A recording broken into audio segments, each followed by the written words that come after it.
and welcome to my YouTube channel, English as a Second Language in Pakistan. This is Emmanuel Anthony and this lecture is about the novel Goodbye Mr. Chips.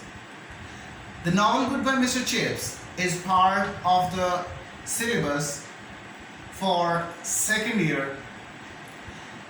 This syllabus has been designed by Punjab Textbook Board, and in this lesson we will study chapter number 4.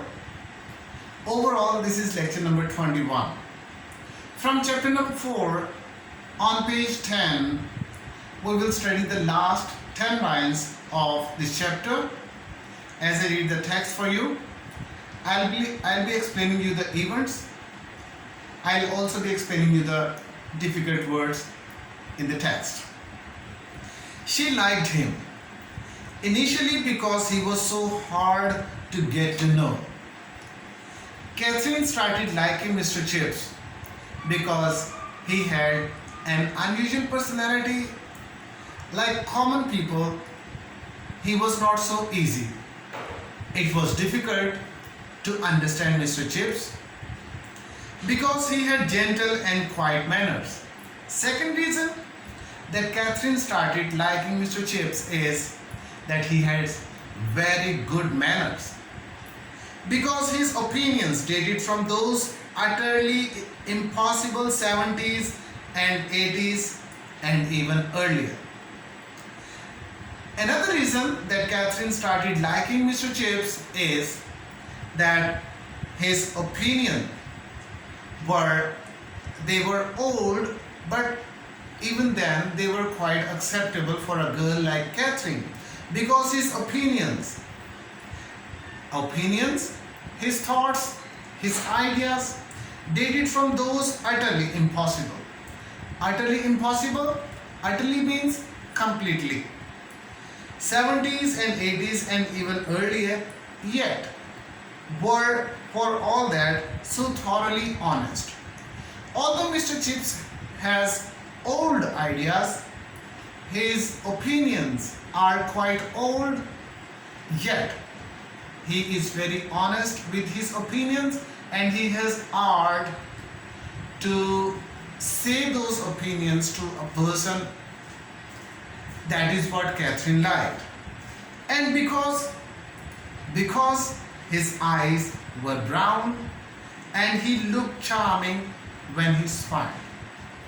Last reason that Catherine fell in love with Mr. Chips is that he had a very nice smile, very attractive smile, and his eyes were good.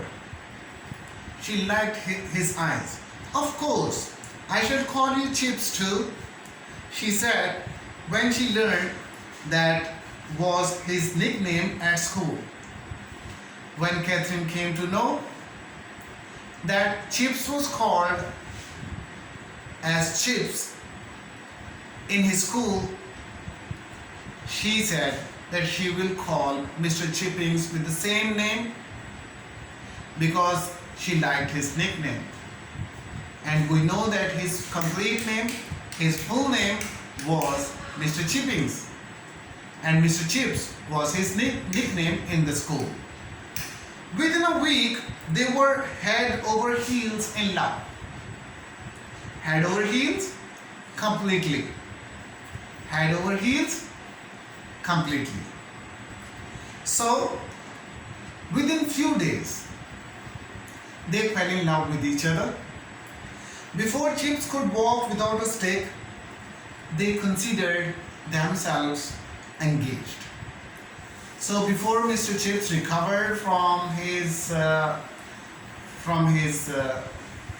crippleness, they fell in love and they were married in London a week before the beginning of the autumn term.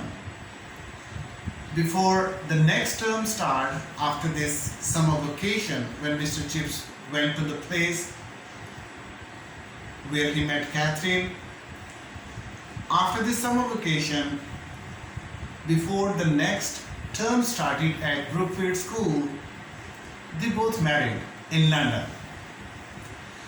this is for today. I hope you enjoyed the lesson. Thank you. See you in the next lesson. Have a very nice time.